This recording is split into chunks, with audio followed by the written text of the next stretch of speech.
Hello everyone. So here we are back with another video from our social studies text. तो हमारी geography complete हो चुकी थी and today we are going to begin with social studies. Political science. Okay. So our today's topic will be the Indian Constitution. You must have heard a lot about the Constitution of India. Okay, so now we are going to basically start that how a constitution was made, what is a constitution. जिन लोगों को अभी तक ये भी नहीं पता है कि constitution क्या होता है, वो सब हम लोग इस वीडियो से समझने वाले हैं. Okay, so let's begin our today's class. So बेटा when we are talking about constitution ना, मतलब ऐसी कोई बहुत बड़ी बीमारी नहीं है कि constitution क्या होता है. बेसिकली बहुत सिंपल सेंस में अगर मैं बोलूँ तो कॉन्स्टिट्यूशन केवल एक बुक है. ओके, नॉर्मली बुक होती है ना, जैसे ये भी एक नॉर्मल बुक है. ठीक है, बस इसमें क्या लिखा हुआ है, set of written rules and regulations. ये एक बुक होती है जहाँ पर रूल्स और रेगुलेशंस लिखे जाते हैं. ठीक है, अब कहाँ के किसके क्या तुम्हें वो कुछ नहीं समझना. पहले बस इतना समझो कि कॉन्स्टिट्यूशन एक बुक होती है जहाँ पर रूल्स और रेगुलेशंस लिखे जाते हैं. अगर आप अपने घर के लिए रूल्स और रेगुलेशंस लिख दोगे तो वो कॉन्स्टिट्यूशन ऑफ आवर होम हो जाता है. अगर स्कूल में अगर हमारे पास कोई रूल्स और रेगुलेशंस हमें फॉलो करने हैं तो वो कॉन्स्टिट्यूशन ऑफ आवर स्कूल हो जाता है. ठीक है, तो बेसिकली आपको क्या समझना है, कॉन्स्टिट्यूशन का मतलब केवल क्या होता है, set of written rules and regulations. Clear. तो जब हम कॉन्स्टिट्यूशन ऑफ इंडिया के लिए आ जाते हैं तो भाई इंडिया में भी अब हमें इंडिया को मतलब क्या बोलते हैं, पूरा गवर्न करना है प्रॉपर्ली, है ना. पूरी इंडिया को यूनाइट करके यूनिटी के साथ उस पर रूल करना है, उसको गवर्न करना है. रूल नहीं बोल सकते हम, गवर्न करना है प्रॉपर्ली. ठीक है, तो अब उस गवर्निंग के लिए हमें क्या चाहिए कि रूल्स एंड रेगुलेशंस चाहिए. ओके, तो वो चीज़ यहाँ पे बोली गई कि कॉन्स्टिट्यूशन क्या बोला जाता है, refers to written rules and regulations. Okay, तो सबसे पहले बहुत इजीली आपको डेफिनेशन ऑफ कॉन्स्टिट्यूशन समझ में आ जाना चाहिए कि भाई कॉन्स्टिट्यूशन क्या होता है. It is a set of written rules and regulations.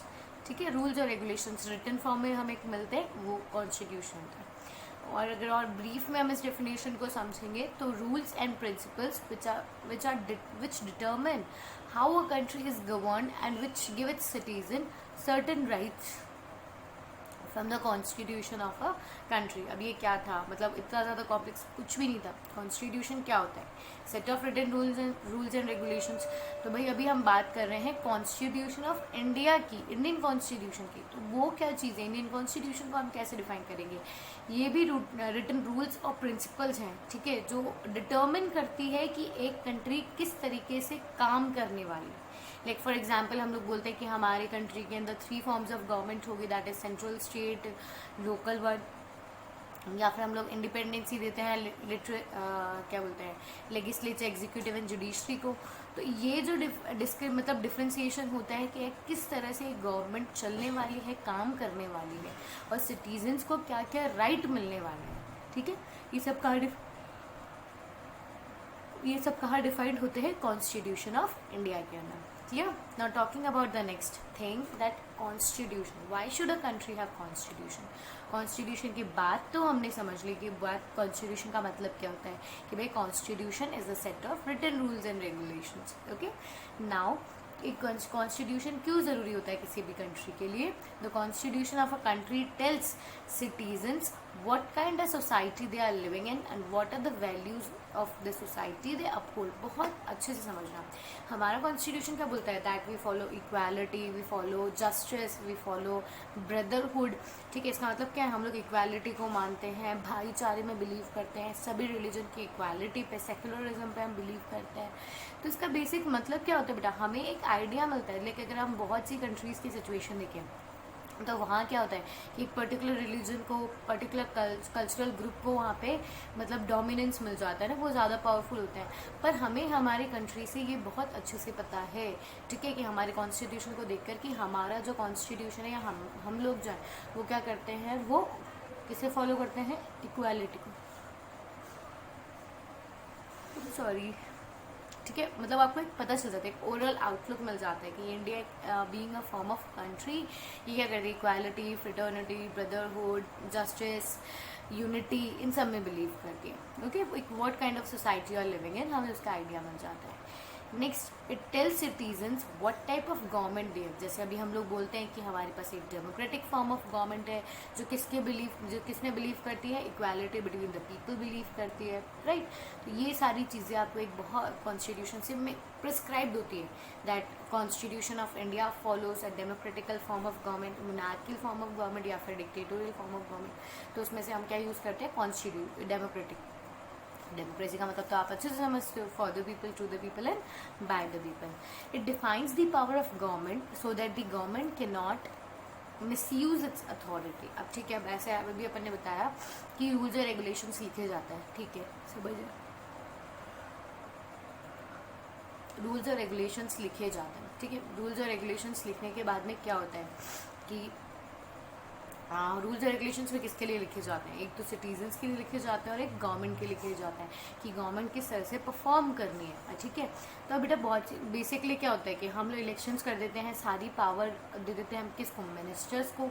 तो अब मिनिस्टर्स अपनी पावर्स का मिसयूज ना करें तो उसे कंट्रोल करने का काम भी कौन करता है, कॉन्स्टिट्यूशन करता है, ठीक है।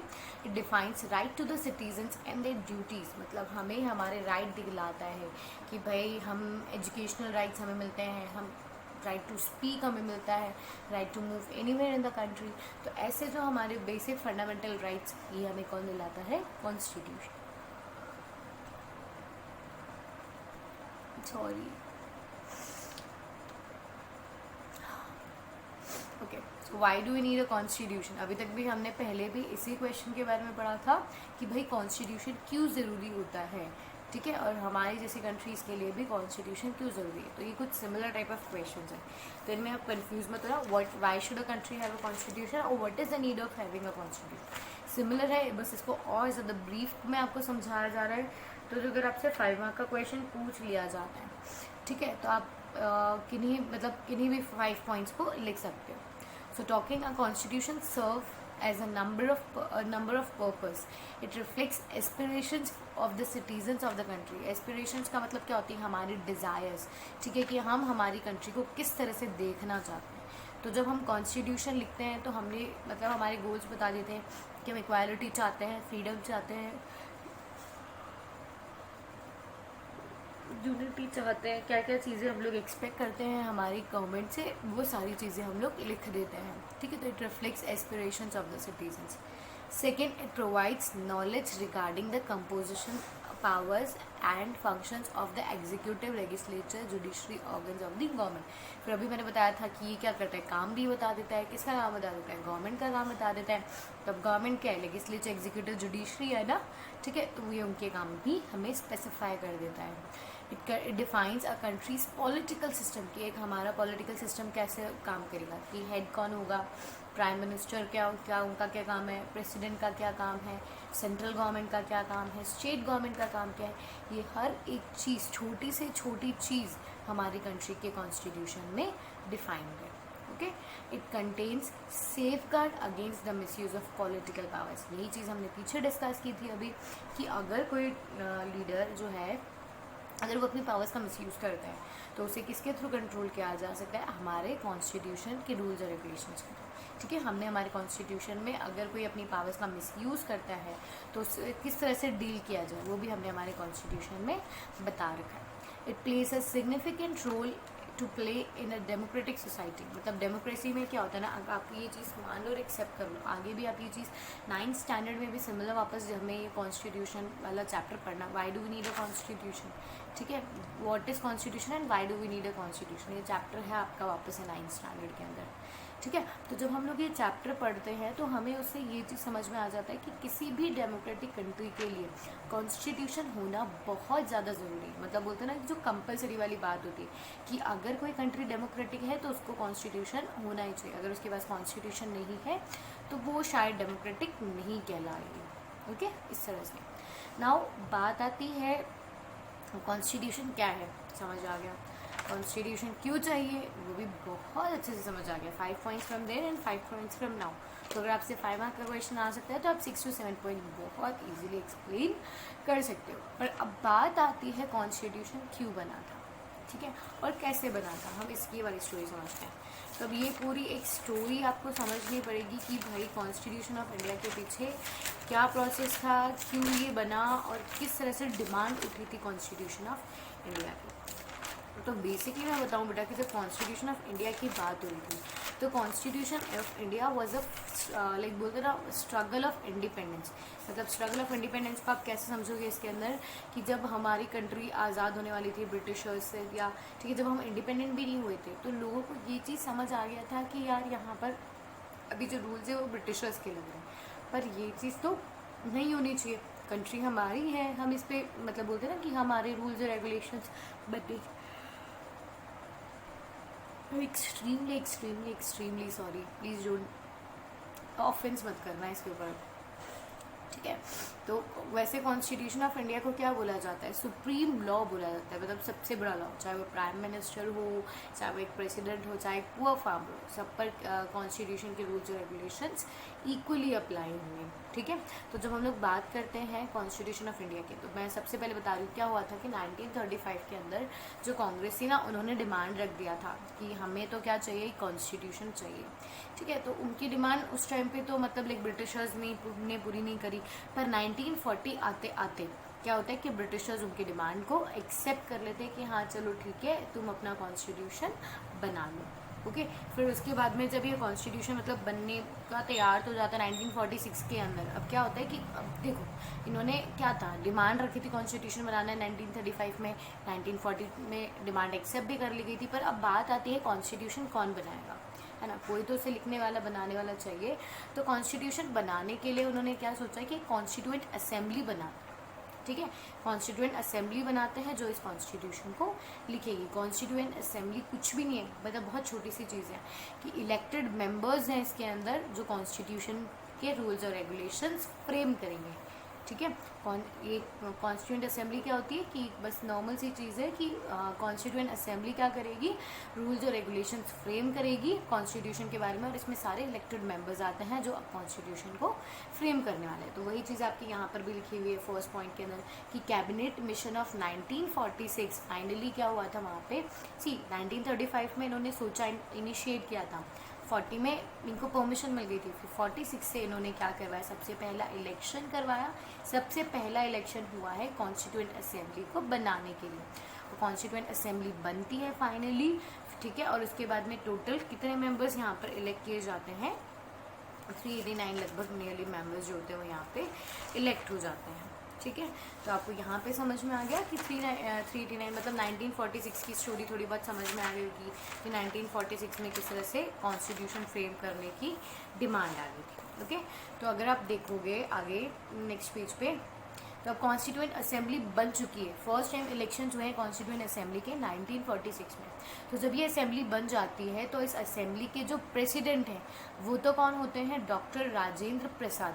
सी अब ये क्वेश्चन ना बहुत ज़्यादा कंफ्यूज करते हैं बच्चों को, तो जब मैं प्रेसिडेंट की बात करूँगी तो आपको हमेशा राजेंद्र प्रसाद बताना है, और अगर चेयरमैन की बात करूँगी तो हमेशा आपको क्या बताना है, BR अम्बेडकर। डिफरेंस है ना पोस्ट में, एक प्रेसिडेंट है और एक चेयरमैन है, ठीक है। तो प्रेसिडेंट कौन होते हैं, डॉक्टर राजेंद्र प्रसाद, और चेयरमैन होते हैं BR अम्बेडकर, ठीक है। ड्राफ्टिंग कमेटी बनाई गई है, यहाँ पे पूरा कॉन्स्टिट्यूएंट असेंबली बनाया गया।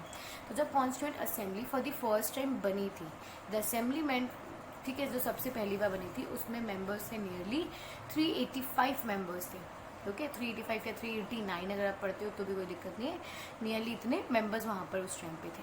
अब क्या होता है कि 346 के बाद में आपको बताया 1946 में तो हमारी कॉन्स्टिट्यूएंट असेंबली बन गई, पर इसके बाद क्या होता है कि 1947 के अंदर हिंदूज़ और मुस्लिम्स के बीच में बहुत तेज़ी से लड़ाई, मतलब उनके बीच में बोलते हैं ना कि अपन कॉन्फ्लिक्ट जो था हिंदूज़ और मुस्लिम्स का वो बहुत ज़्यादा बढ़ जाता है। उसकी वजह से 14 अगस्त को जो पाकिस्तान है वो इंडिया से अलग हो जाता है, east Pakistan and west Pakistan India से अलग हो जाते हैं। तो जब 1946 में असेंबली बनी थी तो उसमें 385 मेंबर्स थे, पर जैसे ही पार्टीशन हो जाता है तो पार्टीशन के बाद में कितने मेंबर्स बच जाते हैं, 308 मेंबर्स बच जाते हैं, बाकी सारे कहाँ चले जाते हैं, पाकिस्तान चले जाते हैं, ओके।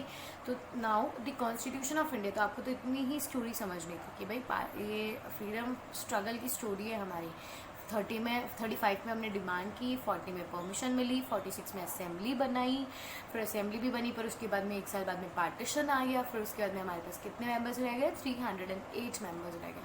अब इन 300 मेंबर्स में से भी प्रेसिडेंट थे doctor Rajendra Prasad and chairman थे BR अम्बेडकर। कंप्लीट।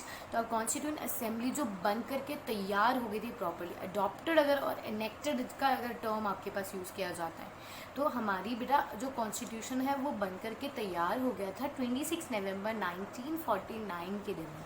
ठीक है, कॉन्स्टिट्यूशन ऑफ इंडिया कब इनैक्ट या फिर कब अडॉप्ट हुआ था, दैट इज 26 नवंबर 1949। पर वो एनफोर्स कब हुआ था, 26 जनवरी 1950, which is marked as a republic day. अब इस डेट को क्यों चूज़ किया भाई, बन करके तो 26 नवंबर को तैयार हो गया था, तो ये 2 मंथ्स रुकने के पीछे की क्या स्टोरी है। सी, अगर मैं आपको बता दूं तो 1930 के अंदर क्या हुआ था, पूर्ण स्वराज की डिमांड की गई थी। जो हमारे कांग्रेस के लीडर्स थे, बड़े बड़े पंडित नेहरू वगैरह, इन्होंने बोला था कि 1930 में तो हम इंडिया को पूर्ण स्वराज दिला देंगे and 26 January 1930 will be marked as like बोलते ना इंडिपेंडेंस डे ऑफ इंडिया। पर वो उस टाइम पे मतलब किसी ना किसी ड्रॉबैक की वजह से वो पूरा प्रॉपरली अडॉप्ट नहीं हो पाया था। तो इसीलिए जब कॉन्स्टिट्यूशन ऑफ इंडिया बन करके तैयार हो गया था 26 नवंबर, फिर 2 महीने का वेट किया गया और फाइनली उसे एनफोर्स कब किया गया, 26 जनवरी 1950। एंड वेरी वेल हमें अच्छे से पता है कि 26 January is remarked as republic day, it is celebrated as republic day of India. Okay, now this day is also seen as Dr. Rajendra Prasad's first term of Indian Union। इसका मतलब क्या था कि प्रेसिडेंट एज इंडियन यूनियन, मतलब जब division हो चुका था, ठीक है, तो डिवीजन के बाद में प्रेसिडेंट कौन थे, प्रेसिडेंट कौन बने थे, राजेंद्र प्रसाद बने थे। ठीक है, तो अब राजेंद्र प्रसाद ने क्या किया था, मतलब उनका जो ऑफिस का फर्स्ट डे था ना, वो भी कौन सा था, 26 जनवरी। तो हमारा इंडिया रिपब्लिक भी कब हुआ था, 26 जनवरी 1950। ठीक है, और उसके बाद में डॉक्टर राजेंद्र का अगर फर्स्ट डे, मतलब ये तो मैं केवल एक्स्ट्रा मैंने समझाने के लिए बताया कि उनका फर्स्ट डे ऑफ ऑफिस जो था वो कब था, 26 जनवरी 1950। ओके, तो ये चीज़ आपको कंप्लीट हुई। अच्छा, एक क्वेश्चन यहाँ से आया है, तो हमें ये तो पता चल गया कि भाई प्रेसिडेंट तो उस टाइम पे कौन थे, राजेंद्र प्रसाद, पर उस 1950 के वक्त में प्राइम मिनिस्टर कौन थे। ये आज का आपका होमवर्क है और ये होमवर्क आपको करके ढूंढ करके मुझे कहाँ बताना है, कमेंट सेक्शन में। ओके, सो आई थिंक अभी आज के लिए कॉन्स्टिट्यूशन के लिए काफ़ी है, जहाँ हमने क्या समझा है कि कॉन्स्टिट्यूशन क्या होता है, कॉन्स्टिट्यूशन क्यों ज़रूरी है किसी भी कंट्री के लिए, और when we are talking specifically about Indian constitution, तो एक इंडियन कॉन्स्टिट्यूशन बना क्यों है, क्या उसकी स्ट्रगल स्टोरी है। ठीक है, वो हम लोग अभी तक ऑलरेडी पढ़ चुके हैं। और इसके अब क्या क्या वैल्यूज़ हैं हमारे कॉन्स्टिट्यूशन के अंदर, ये हमें क्या क्या देता है, कौन कौन से राइट्स इसने हमें दिए, that we are going to talk in next class. Thank you. और होमवर्क करना है ना, ठीक है, who was the prime minister of India in 1950। Okay, that you have to mention it in the comment sections. Thank you.